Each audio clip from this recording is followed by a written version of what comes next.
Boa noite, você vai ver hoje no Tarek Notícias. Justiça condena 14 cúmplices dos terroristas que atacaram a redação do jornal francês Charlie Hebdo, em Paris. Governo abre licitação para a compra de 331 milhões de seringas e agulhas. As previsões de entrega vão até o dia 31 de dezembro do ano que vem. Praias da Austrália são cobertas com espuma do mar. O fenômeno é causado por tempestade. Ao Mercosul, o presidente da República, Jair Bolsonaro, diz que divergências ficaram no passado e fala em atuar com pragmatismo. A autoridade de saúde chilena aprova a vacina da Pfizer e BioNTech para pessoas com mais de 16 anos. 2 meses após ser internado, Paulo Pelaipe volta a trabalhar presencialmente no Coritiba. Eu sou Tarek Elakis e está no ar o Tarek Notícias.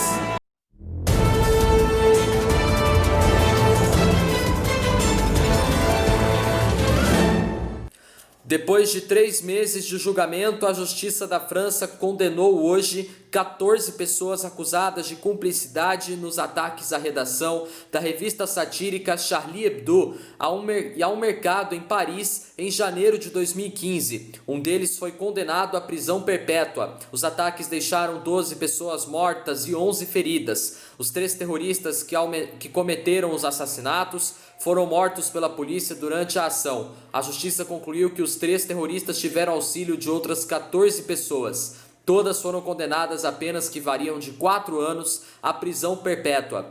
O único condenado à pena máxima de passar a vida na prisão foi Mohamed Belchoussini. Julgado à revelia, acredita-se que ele tenha morrido na Síria. A justiça o declarou culpado por cumplicidade aos crimes de terrorismo. Outro julgado à revelia foi Hayat Boumediene, condenado a 30 anos de prisão por financiamento ao terrorismo e associação com terroristas. Ali Riazat Polat, considerado um dos planejadores dos atentados terroristas, também recebeu a mesma pena. Ainda entre os condenados está Hayat Boumediene, uma ex-parceira do terrorista Ahmed Koulibaly, e apelidada de Princesa do Estado Islâmico. Ela também recebeu a pena de 30 anos de prisão por pertencer a uma rede de terroristas e financiá-la. Outros 6 acusados receberam penas menores porque a justiça desistiu de condená-los por ligação com o terrorismo, mas mantiveram as acusações por crimes menores pela participação nos ataques. Terroristas invadiram a redação do jornal da revista Charlie Hebdo em Paris e abriram fogo contra os ocupantes do prédio no local.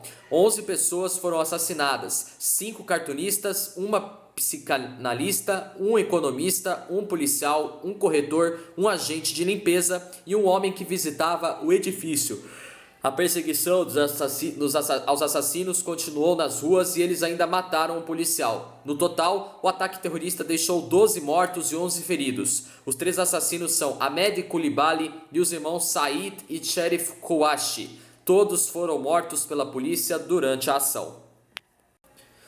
Bom, vamos à próxima notícia. O Ministério da Saúde publicou no Diário Oficial da União hoje uma licitação de compra de 331 milhões de seringas e agulhas para o Programa Nacional de Imunização do ano que vem.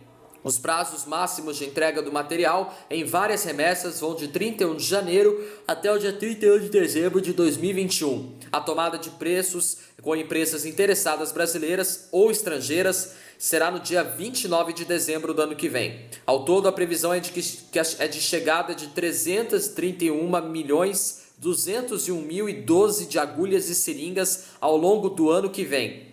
A negociação já havia sido informada na segunda-feira da semana passada. Na data, o superintendente da Associação Brasileira da Indústria de Artigos e Equipamentos Médicos Odontológicos, o ABIMO, Paulo Henrique Fracaro, disse que, embora a demanda atual por seringas seja atendida pela indústria nacional, o país normalmente precisa importar 400 milhões de unidades da China e da Índia. A associação disse por meio de sua assessoria que não podia comentar o edital publicado hoje porque ainda não tinha tido acesso a ele. Também hoje o governo federal incluiu novos grupos prioritários no plano de vacinação contra a Covid-19.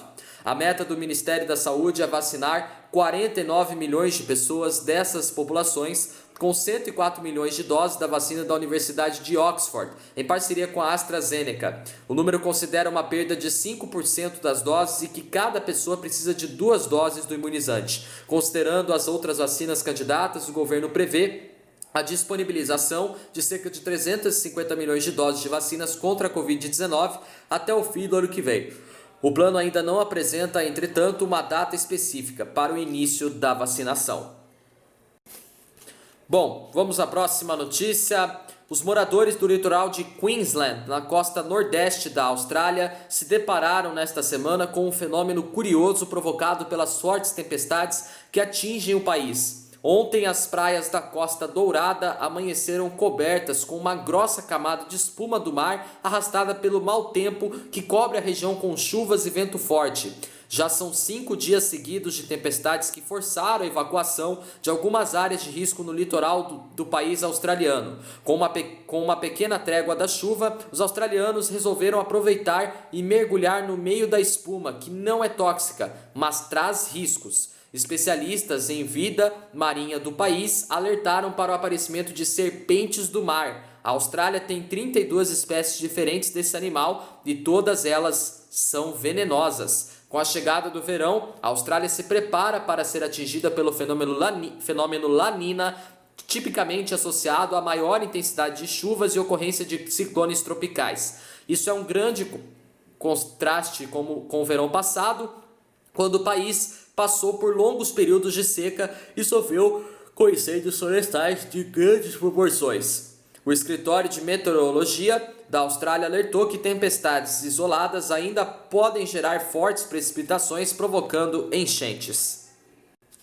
Bom, vamos à próxima notícia. O presidente Jair Bolsonaro disse hoje que discordâncias entre os países do Mercosul devem ficar de lado, já que, segundo afirmou, pertence a um passado já superado. Em discurso na 57ª edição da reunião de cúpula dos líderes do bloco, formado por Brasil, Argentina, Uruguai e Paraguai, ele declarou que em 2020 o Mercosul atuou com flexibilidade e pragmatismo em busca de convergência e defendeu que isso seja mantido no próximo ano. Por causa da pandemia do coronavírus, o encontro foi realizado por videoconferência. Aos demais chefes de Estado, o presidente Jair Bolsonaro disse ter preocupação com o ressurgimento de entraves pontuais entre os países, o que pode atrapalhar o trabalho de integração e desenvolvimento regional do bloco. O presidente defendeu o trabalho coordenado entre os países para não serem ultrapassados por outros blocos econômicos de objetivos semelhantes. O presidente elogiou os trabalhos do Mercosul em temas como a revisão da tarifa comum, mesmo durante a pandemia. Segundo o presidente, as diferenças nos governos, nas agendas econômicas dos países, não levaram a impasses que poderiam colocar em risco o andamento da nossa agenda comum. A reunião virtual marcou a passagem do comando do rotativo do Mercosul, do Uruguai para a Argentina. O presidente Bolsonaro e o presidente argentino Alberto Fernandes tiveram rusgas desde a campanha eleitoral do país vizinho no ano passado. O presidente Jair Bolsonaro mais uma vez afirmou que a Argentina corria o risco de ter o mesmo destino da Venezuela, que convive há anos com uma crise social, econômica e política. No mês passado, contudo, o presidente Jair Bolsonaro e o presidente argentino Alberto Fernandes ensaiaram uma pacificação. Os dois presidentes tiveram uma primeira reunião bilateral por vídeo. Hoje, o presidente Bolsonaro fez votos de sucesso a Alberto Fernandes à frente do bloco e disse que o colega poderá contar à disposição do Brasil para manter o alto nível do diálogo regional. Ao falar da pandemia do coronavírus, o presidente Bolsonaro disse que 2020 foi um ano totalmente atípico e que o sucesso do Mercosul deve ser medido pela resiliência e perseverança do bloco e dos governos em salvar vidas e proteger nossas economias. O presidente Bolsonaro disse ter orgulho ao constatar que o bloco colaborou nos esforços para facilitar o combate à pandemia e deu como exemplo liberação de recursos para a compra de equipamentos e de testes de Covid-19. Bom, vamos à próxima notícia. O Instituto de Saúde Pública do Chile aprovou hoje a vacina contra a Covid-19 desenvolvida pelas farmacêuticas Pfizer e BioNTech. A resolução precisa ainda ser validada pelo governo do presidente chileno Sebastián Piñera. Uma comissão de 22 especialistas votou em favor da aplicação da vacina e definiu que ela deverá, nesse momento, ser aplicada apenas em pessoas com mais de 16 anos. A aprovação recebeu uma autorização especial pela urgência sanitária. Com a aprovação final, o Chile deve se tornar o primeiro país da América do Sul a autorizar a vacina da Pfizer.